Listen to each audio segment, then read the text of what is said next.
James is 29 years old and works at a warehouse in Ohio. He makes just under $30,000 a year. Life hasn't been easy lately. Rent went up. Groceries cost more every week. Gas prices jump up and down. Like many people, James once believed he was too broke to save anything. But in 2024, something changed. He now has over $4,000 saved in a high-yield savings account. He also owns a few shares of Apple and a popular index fund called VTI. No, he didn't get a second job or win the lottery. He just got smarter about how money works, even with a small paycheck. Instead of cutting out every joy in his life, James found clever ways to use free tools, small money moves, and new apps to build habits that actually worked. He made saving feel possible, even enjoyable. This isn't a video about skipping coffee or never eating out. This is about seeing money differently. It's about using the system instead of letting it use you. If you've ever felt like saving on a low income was impossible, this video is for you. Because the truth is, you don't need more money. You need a better plan. Number 1. The myth of not enough to save. Many people think they can't save money because they don't make enough. That's a common belief, but it's not always true. The real issue isn't just how much you earn. It's how you manage what you have. A recent CNBC article showed that even people making less than $35,000 a year were able to save, once they had the right tools and mindset. It's easy to feel stuck when bills take up most of your paycheck, but small changes can lead to big wins over time. Even saving just $1 or $2 a day adds up to hundreds a year. Experts say it's not about being rich. It's about building the habit of saving, no matter how small you start. So, if you think saving is only for people with extra money, think again. The truth is, you don't need a raise to start saving. You just need a reset. Number 2. The psychological pivot, small wins, and identity-based saving. Most people try to save money by forcing themselves to cut back. But that doesn't last. Why? Because saving isn't just about money. It's about how we see ourselves. Let's look at Maria, a nurse's aide making $28,000 a year. She started using an app that rounded up her purchases. Every time she bought something, it saved a little extra, just cents. At first, it didn't seem like much, but after 2 months, she had $78 saved without even trying. What changed wasn't just her bank account, it was her mindset. She started to see herself as someone who saves. That small win made her feel proud, and that feeling pushed her to do more. According to recent research from author James Clear, habits that stick come from identity. When you believe, I'm a saver or I'm smart with money, your brain starts to look for ways to match that identity. Try this. Rename your savings account to something powerful like My Freedom Fund or First Home Jar. It may sound small, but it works. Because saving isn't just numbers, it's personal. And once you feel like a saver, you start acting like one. Number 3. The new hustles, quiet gig economy of 2024. In 2024, there's a quiet shift happening. People with low incomes are earning extra money, not by getting second jobs, but by using micro gigs. Meet Jerome. He's a single dad in Texas, working full-time at a grocery store. He doesn't have hours to spare, but he still makes an extra $60 to $100 a month. How? By using apps like Premise and Field Agent that pay people to do small tasks in their area, like checking prices at local stores or taking photos of sidewalks for city planning. This is part of what experts now call the quiet gig economy. It's not flashy. It's not Uber or DoorDash. It's small, flexible, and easy to do in your spare time. Like, walk around your neighborhood and report on street signs for data companies. Use an app to test public Wi-Fi spots. Take short audio recordings for AI training. Join local focus groups online that pay $20 to $50 per session. These gigs won't make you rich, but they can give you breathing room.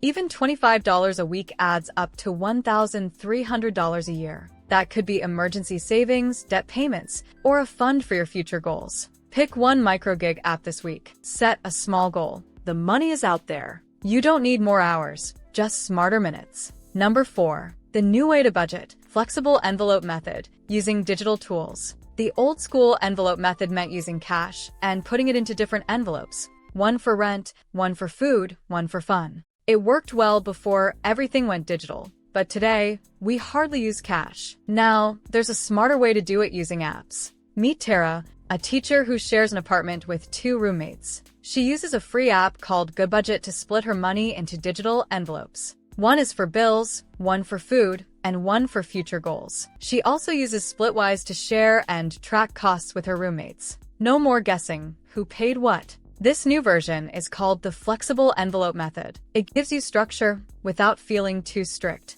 You can move money around when you need to, but you still see exactly where your money is going. Start with just 3 envelopes: fixed, rent, bills, subscriptions. Fun, small joys like coffee takeout. Future, savings, debt goals. Some apps even let you name your envelopes. That makes saving feel more personal and exciting. Budgeting doesn't have to feel like punishment. With the right tools, it can feel like control. Number 5. The hidden budget busters. We all know about monthly subscriptions, Netflix, gym memberships, music apps. But have you heard of emotional subscriptions? These are the things we keep paying for, not because we use them, but because we feel bad canceling them. Maybe it's a fitness app you stopped using months ago, or an audiobook service you might go back to someday. These small charges quietly eat up your money each month, and you barely notice. Meet Lisa. She was spending over $70 a month on apps she didn't use. She felt guilty canceling them, like she was giving up. But once she did, she saved over $800 in 1 year.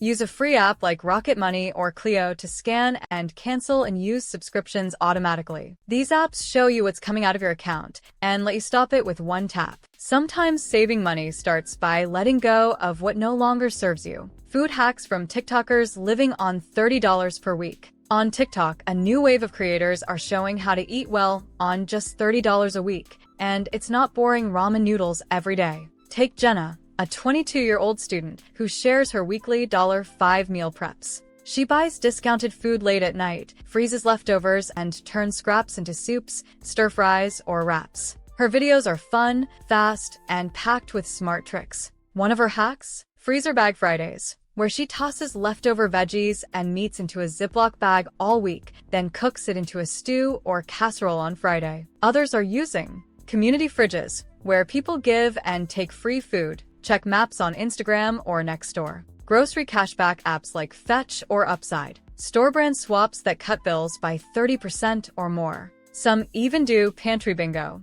a game where they make meals using only what's already at home. The best part? These hacks are creative, not restrictive. They help you save without giving up flavor or fun. Try one low-cost meal idea this week. Search $30/week meal plan and start with the one that excites you most. Good food doesn't have to cost a lot, just a little creativity. Number 6. Use the system. Don't fight a government and nonprofit leverage. Many people on low incomes don't realize they can get free money, services, or savings help just by using what already exists. Meet Tasha, a hotel cleaner in Detroit. She found out her local credit union had a program that matched her savings. For every $20 she saved, they added $20. In 6 months, she saved $600 and got $600 more for free. There are hundreds of programs like this, but most people never apply because they think it's not for them or they don't know where to look. Savers Credit from the IRS gives low-income earners up to $1,000 back for saving for retirement.